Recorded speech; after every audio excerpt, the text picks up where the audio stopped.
Hello दोस्तों, मैं ज़ेबा आरज़ू। आज की कहानी है फर्जी आईएफएस की। कहानी में आगे बढ़ने से पहले छोटी सी गुजारिश है, वीडियो को लास्ट तक ज़रूर देखें, लाइक करें और चैनल को सब्सक्राइब ज़रूर करें। और कहाँ से वीडियो देख रहे हैं कमेंट ज़रूर करें। तो चलिए शुरू करते हैं। नोएडा के एसएसपी वैभव कृष्ण अपने ऑफिस में बैठे थे। वह एसपी विनीत जायसवाल के साथ अपराधों की रोकथाम के सिलसिले में बैठक कर रहे थे। उनके दफ्तर के बाहर अर्दली और कुछ पुलिस अफसर बैठे थे। वे सभी पुलिस अफसर एसएसपी साहब से मिलने आए थे। इसी दौरान अर्दली ने देखा कि पुलिस एस्कार्ट के साथ एक मर्सिडीज वहां आई। मर्सिडीज पर लाल बत्ती लगी हुई थी। मर्सिडीज से आगे चालक के पास वाली सीट से एक खूबसूरत नौजवान फुर्ती से उतरा। उस नौजवान के हाथ में लैपटॉप बैग था। उस नौजवान ने मर्सिडीज के पीछे का गेट खोला। कार से एक महिला तेजी से बाहर निकली। महिला की उम्र करीब 32-33 साल थी। उसने जीन्स और पूरी आस्तीन की टी-शर्ट पहन रखी थी।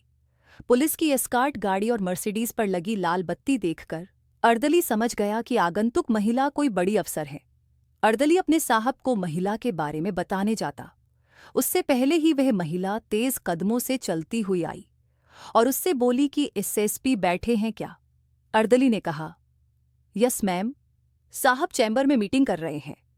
आगंतुक महिला अर्दली से बिना कुछ कहे सीधे चैम्बर का गेट खोलकर अंदर जाने लगी तो अर्दली ने आगे बढ़कर गेट खोल दिया।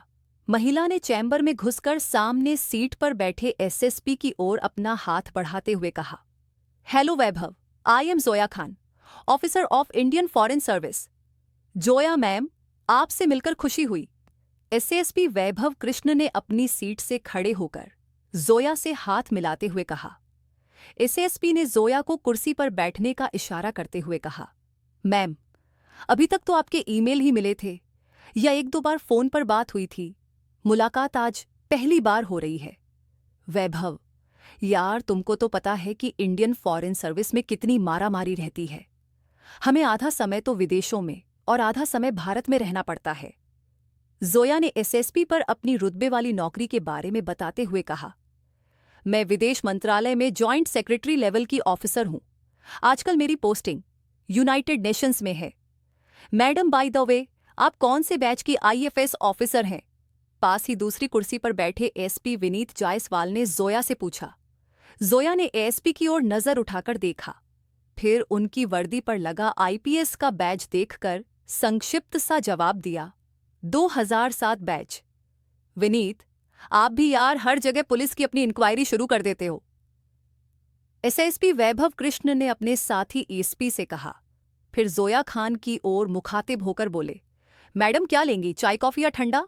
वैभव, ऐसी कोई औपचारिकता नहीं है, फिर भी पहली बार मुलाकात हुई है, इसलिए आपके साथ कॉफी पीने में कोई हर्ज नहीं है। जोया ने खिलखिलाकर हंसते हुए कहा। एसएसपी ने घंटी बजाकर अर्दली से पहले पानी और इसके बाद कॉफी लाने को कहा। अर्दली पानी के गिलास रख गया। इस बीच जोया और एसएसपी वैभव कृष्ण कई मुद्दों पर बातें करते रहे। बीच बीच में वहां बैठे एएसपी विनीत जायसवाल भी अपनी बात कह देते थे। कुछ ही देर में अर्दली कॉफी ले आया। एसएसपी, एसपी और जोया खान बातें करते हुए कॉफी सिप लेने लगे। कॉफी पीते हुए जोया ने एसएसपी से कहा, वैभव, मेरी गाड़ी में तोड़फोड़ हो गई थी। इसकी रिपोर्ट भी मैंने बिसरख थाने में दर्ज करा दी थी, लेकिन आपकी पुलिस ने अब तक इस मामले में कोई कार्रवाई नहीं की। आप जरा एक बार अपने स्तर पर इस केस को दिखवाना। एसएसपी ने जोया को आश्वस्त करते हुए कहा, मैडम, मैं इस केस को दिखवा लूंगा। जोया ने कॉफी की आखिरी सिप लेते हुए कप खाली किया और कुर्सी से उठते हुए एसएसपी से कहा, वैभव, आपसे पहली मुलाकात अच्छी रही। एसएसपी वैभव कृष्ण ने अपनी कुर्सी से खड़े होकर जोया से हाथ मिलाते हुए कहा, nice to meet you. Zoya SSP से मिलकर तेजी से उनके चैम्बर से बाहर निकली और फुर्ती से अपनी गाड़ी के पास पहुंची। वहां पहले से ही लैपटॉप बैग लिए खड़े नौजवान ने तेजी से आगे बढ़कर गाड़ी का पीछे का गेट खोल दिया। जोया बैठ गई तो उसकी गाड़ी सायरन बजाती चल रही पुलिस की एस्कार्ट गाड़ी के पीछे पीछे चली गई। जोया के जाने पर एसपी विनीत जायसवाल ने एसएसपी साहब से कहा, सर, आप बुरा नहीं माने तो एक बात कहना चाहता हूं। एसएसपी वैभव ने एएसपी विनीत की ओर सवालिया नजरों से देखकर कहा, हाँ, बताओ क्या कहना चाहते हो। सर, मुझे जोया मोहतरमा पर शक है। एसपी ने संदेह जताते हुए कहा, जोया मैडम खुद को 2007 बैच की इंडियन फॉरेन सर्विस की ऑफिसर बता रही हैं और उनकी उम्र करीब 12 साल लगती है। इसका मतलब क्या वे 20 से 21 साल की उम्र में ही आईएफएस अधिकारी बन गईं? विनीत, मुझे भी जोया के हाव भाव और बात करने का अंदाज देखकर संदेह हो रहा है। तुम्हारी बात में भी दम नजर आता है। एसएसपी ने कहा, मैं जोया खान की असलियत का पता लगवा लेता हूं, सारी सच्चाई सामने आ जाएगी।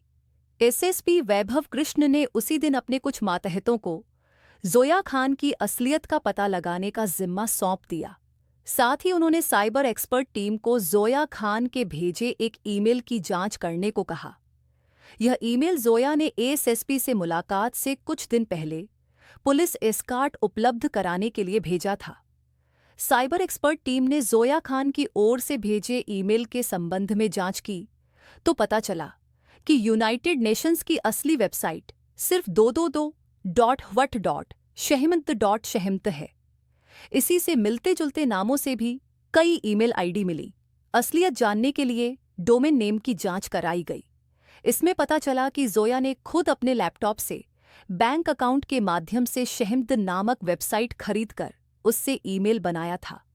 इसके अलावा दूसरी पुलिस टीम को जोया खान के बारे में कई ऐसी बातें पता चलीं जिनसे यह बात पुख्ता हो रही थी कि जोया खान फर्जी आईएफएस अफसर बनकर घूमती है।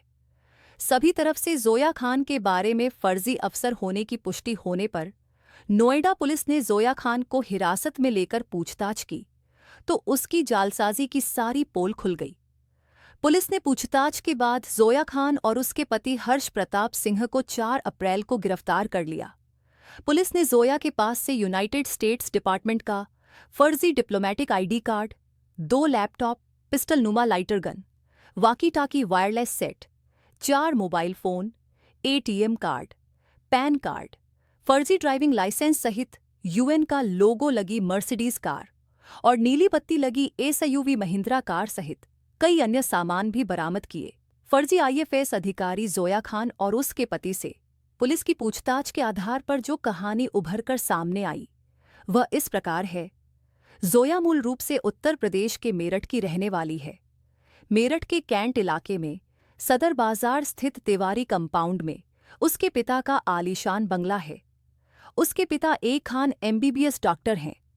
उनका मेरठ के लाल कुर्ती बड़ा बाजार में क्लिनिक है। जोया के पिता डॉक्टर खान की इस इलाके में अच्छी शोहरत है।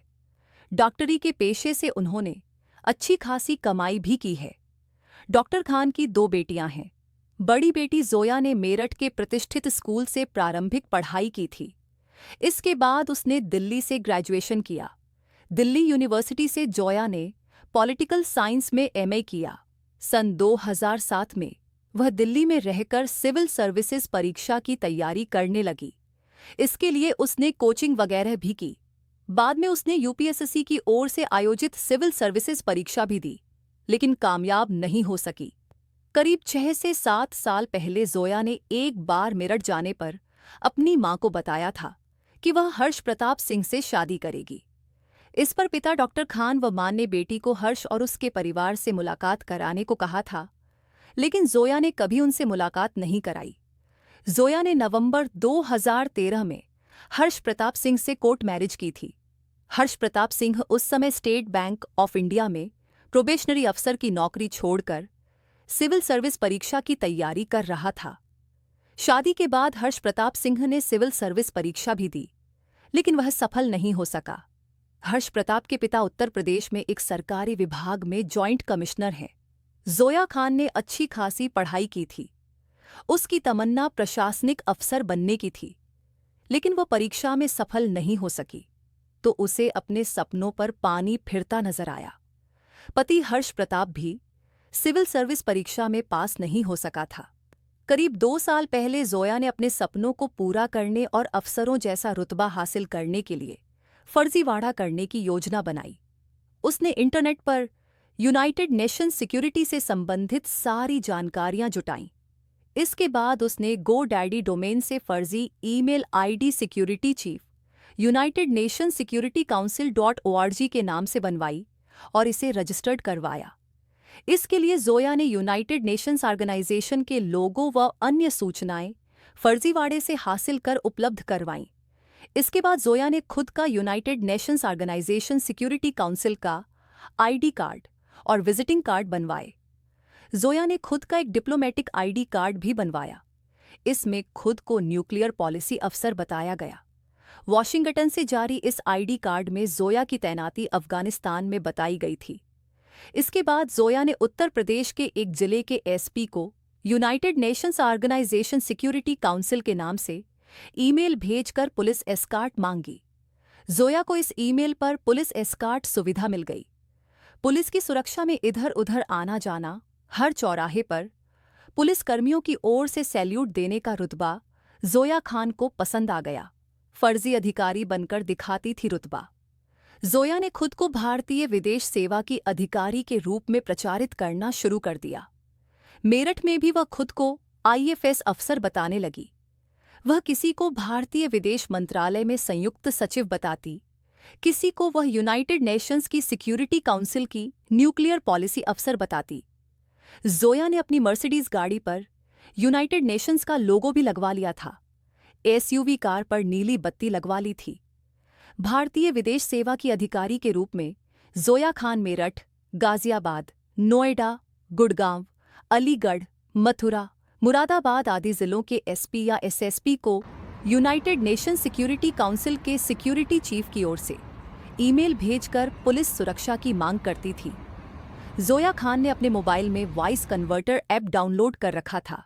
वह इस ऐप के जरिए अधिकारियों से कभी पुरुष और कभी महिला की आवाज में बात करती थी। किसी जिले के एसपी या एसएसपी को ईमेल भेजने के बाद जोया खान उस अधिकारी को फोन करती और ऐप के जरिए आवाज बदलकर पुरुष की आवाज में कहती कि मैं विदेश मंत्रालय की जॉइंट सेक्रेटरी जोया खान का पीए बोल रहा हूं, मैडम आपसे बात करना चाहती हैं। इसके तुरंत बाद जोया खान महिला की आवाज में उस अधिकारी से बात करती। वह धारा प्रवाह अंग्रेजी बोलते हुए कई बार फोन पर अधिकारियों को फटकार भी देती थी। पत्नी जोया के रुतबे के इस खेल में पति हर्ष को भी मजा आने लगा था। जोया इस खेल में पति को साथ रखना चाहती थी, इसलिए दोनों ने मिलकर एक रास्ता निकाला। इसके मुताबिक जोया आईएफएस अधिकारी बनकर कार में पीछे की सीट पर बैठती थी और हर्ष उसका कमांडो बनकर कार चलाता था। हर्ष अपने पास लाइटर पिस्टल और वाकी टाकी रखता था। कार से उतरकर जोया जब किसी अधिकारी से मिलने जाती थी तो हर्ष उसका लैपटॉप और डायरी उठाकर चलता था। पुलिस की एस्कॉर्ट के सामने जोया और हर्ष किसी को यह जाहिर नहीं होने देते कि वे पति पत्नी हैं। इस दौरान हर्ष जोया को मैडम कहकर कहता था। अपनी पोल न खुल सके, इसके लिए जोया अपनी कार चलाने के लिए किसी ड्राइवर को नहीं रखती थी। ड्राइवर को रखने से जोया का फर्जीवाड़ा उजागर हो सकता था, इसलिए जोया जब भी आईएफएस अफसर बनकर जाती तो हर्ष ही कार चलाता था। जोया अपने घर में भी किसी पुलिसकर्मी को नहीं आने देती थी। इस बीच जोया अपने पति हर्ष के साथ ग्रेटर नोएडा वेस्ट की प्रिस्टीन एवेन्यू सोसाइटी में फ्लैट लेकर रहने लगे। ये फ्लैट जोया ने 6,500 रुपये महीने किराए पर ले रखा था। इस सोसाइटी में भी जोया ने खुद को आईएफएस अफसर ही बता रखा था। जोया हर महीने मेरठ भी आती जाती रहती थी। मेरठ में भी जोया पुलिस एस्कॉर्ट लेती थी। इसके लिए वह पहले ही एसएसपी को यूनाइटेड नेशंस का ईमेल भेज देती थी। इसी 26 मार्च को भी जोया मेरठ गई थी और पुलिस सुरक्षा ली थी। इसी दिन वह मेरठ के एसएसपी नितिन तिवारी से भी मिली थी। वह विभिन्न जिलों के पुलिस अधिकारियों को फोन कर अपने निजी काम, किसी मुकदमे की पैरवी आदि के लिए कहती थी। इसी साल जनवरी में ग्रेटर नोएडा वेस्ट की प्रिस्टीन एवेन्यू सोसाइटी में रात के समय जोया की कार के शीशे किसी ने तोड़ दिए थे। इस पर जोया ने नोएडा के एसएसपी वैभव कृष्ण से शिकायत की थी। इस संबंध में जोया ने मुकदमा भी दर्ज कराया था। पुलिस की ओर से कोई कार्रवाई नहीं करने पर वह 30 मार्च को इसी सिलसिले में एसएसपी वैभव कृष्ण से मिलने उनके ऑफिस में गई थी। जोया का फर्जीवाड़ा उजागर होने के बाद पुलिस अब दूसरी सुरक्षा एजेंसियां जांच पड़ताल में जुटी हुई हैं। जोया खान से बरामद लैपटॉप और मोबाइल के डेटा की जांच नोएडा एटीएस टीम कर रही है। पुलिस यह भी जांच कर रही है कि जोया का संबंध अफगानिस्तान या अन्य किसी देश से तो नहीं है। ये बात भी सामने आई थी कि गिरफ्तारी से कुछ दिन पहले जोया ने मेरठ में हुई प्रधानमंत्री की रैली के लिए पुलिस से एस्कार्ट मांगी थी। हालांकि पुलिस इस बात से इनकार कर रही है। नोएडा में गिरफ्तारी के बाद जोया के खिलाफ मेरठ में भी मुकदमा दर्ज किया गया है। इसके अलावा हरियाणा और उत्तर प्रदेश के उन जिलों में भी जोया के खिलाफ मुकदमा दर्ज करने की तैयारी चल रही है, जहां जोया ने फर्जीवाड़े से पुलिस सुरक्षा हासिल की थी। कहा जाता है कि जोया के माता-पिता और हर्ष प्रताप के पिता को पता चल गया था कि जोया फर्जी आईएफएस अफसर बनकर घूमती है। हर्ष के पिता ने बेटे को समझाया भी था, लेकिन सरकारी अफसर का रुतबा और पुलिस वालों के सैल्यूट के आगे उनकी समझाइश का कोई मतलब नहीं निकला। कथा लिखे जाने तक दोनों पति पत्नी जेल में थे।